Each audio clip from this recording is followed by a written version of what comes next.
Ya baik, selamat sore teman-teman media yang sudah hadir di Sekretariat Fopera. Pada kesempatan ini kami dari Forum Pengawal Perjuangan Rakyat Provinsi Papua Barat Daya dengan melihat dinamika politik menjelang pemilu legislatif tahun 2024 yang akan dilaksanakan pada tanggal 14 Februari. Setelah melakukan berbagai kajian dan diskusi-diskusi yang dilakukan oleh Fopera, tentunya di sini kami melihat ada semacam ketidakseriusan dari pemerintah maupun juga dari partai-partai politik dalam melaksanakan otonomi khusus di tanah Papua. Ini dapat dilihat dari ketidakseriusan partai dalam melaksanakan atau dalam menindaklanjuti amanat otonomi khusus di tanah Papua. OCUS di tanah Papua ini sudah memberikan kesempatan kepada seluruh stakeholder yang ada di tanah Papua, stakeholder yang ada di Republik ini untuk mereka harus taat dan tunduk kepada otonomi khusus.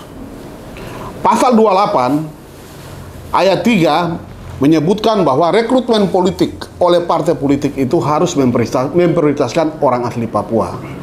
Faktanya, sampai dengan saat ini, orang asli Papua itu terancam akan kehilangan kursi legislatif pada pemilu tahun 2024. Itu disebabkan karena partai politik ini mengabaikan otonomi khusus. Jangan lagi OCUS jilid 2 ini dinyatakan gagal oleh rakyat Papua. Cukuplah 20 tahun pertama OCUS itu menjadi penolakan oleh masyarakat asli Papua. OCUS jilid kedua ini telah melindungi hak-hak konstitusional, hak-hak politik orang asli Papua. Marilah kita membangun orang asli Papua ini di dalam negara kesatuan Republik Indonesia supaya mereka lebih mencintai kemajemukan, kebinekaan di dalam negara ini. Begitu. Faktanya hari ini bahwa partai-partai bahkan juga calon-calon legislatif peserta pemilu tahun 2024 di Provinsi Papua Barat Daya ini didominasi oleh orang non-Papua. Kami orang Papua seharusnya menjadi warga kelas 1 di tanah sendiri, tetapi juga di negara kesatuan Republik Indonesia. Nah, oleh karenanya, negara harus berlaku adil untuk orang asli Papua. Dalam konteks pelaksanaan pemilu legislatif 2024 yang akan datang, kami akan bernasib juga seperti pemilu 2019-2024 yang dimana orang asli Papua dari 30 kursi di DPRD Kota Sorong hanya diduduki 6 orang.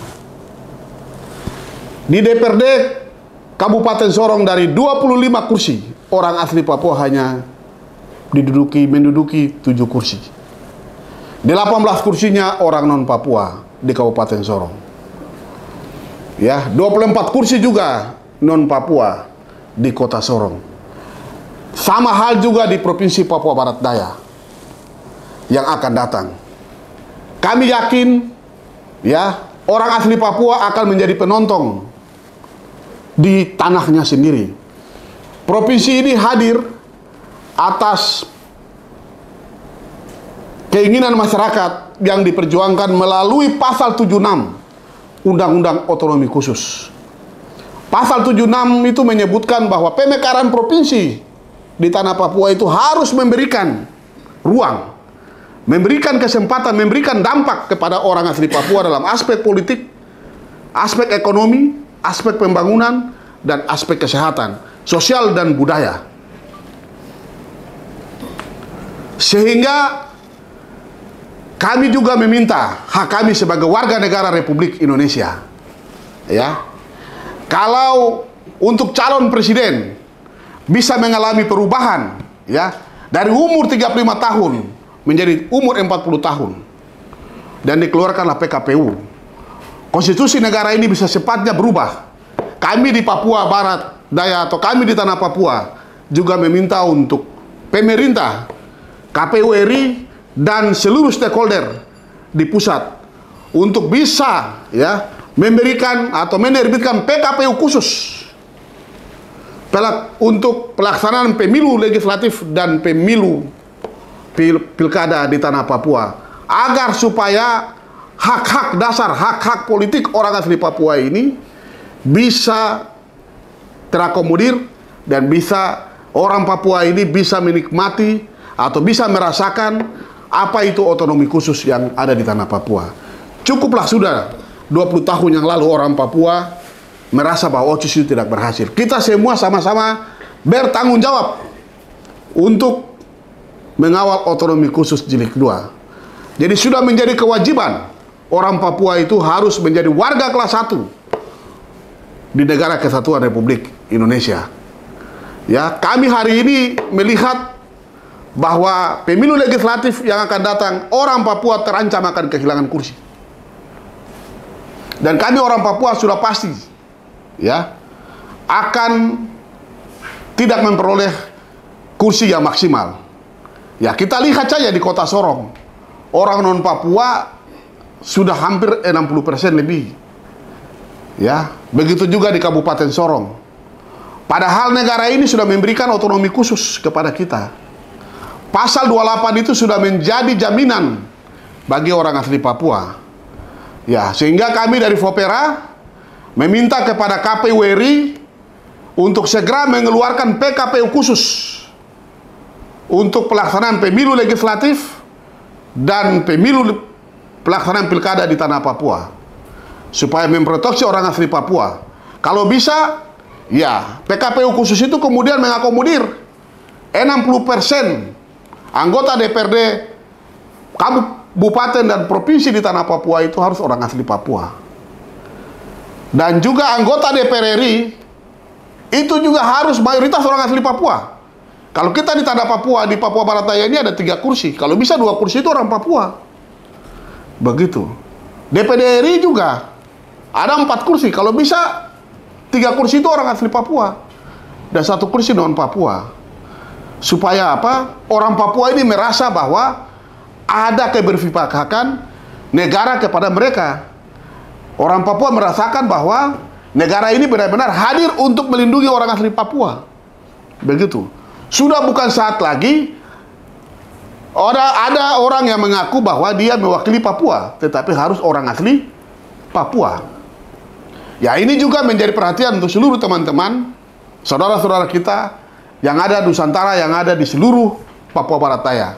Marilah kita memberikan kesempatan kepada orang asli Papua untuk mereka bisa memimpin, mereka bisa mewakili daerahnya, baik itu di kursi DPR kabupaten, tingkat provinsi, maupun juga di DPR RI. Dalam waktu dekat juga, kami akan mendatangi KPU provinsi. Untuk kami minta KPU provinsi juga ikut mengawal, ya, ikut mengawal orang asli Papua, supaya orang asli Papua ini harus mendapat kesempatan di provinsi ini. Ya, banyak juga saudara-saudara kita yang mewakili wilayah kita ke pusat, tetapi juga mereka tidak menyuarakan kepentingan kita. Begitu, iya kan? Nah, saya kasih contoh saja macam kemarin, tahun 2022. Teman-teman ini warawiri ke Jakarta urus Provinsi Papua Barat Daya. Ada juga perwakilan kita yang ada di sana, tapi mereka tidak ikut, tidak terlalu aktif untuk membantu teman-teman. Hanya ada 1-2 orang saja anggota DPR RI yang ikut peduli. Yang lain pada pikir pasif semua. Nah, ini yang juga jangan sampai terjadi. Jadi marilah kita menghormati OCUS di tanah Papua. Karena OCUS ini menjadi atensi kita semua, dan OCUS ini menjadi benteng terakhir kesejahteraan orang asli Papua. Sudah tidak ada lagi pintu lain untuk orang Papua bisa menikmati kemerdekaan di Republik Indonesia ini hanya melalui otonomi khusus.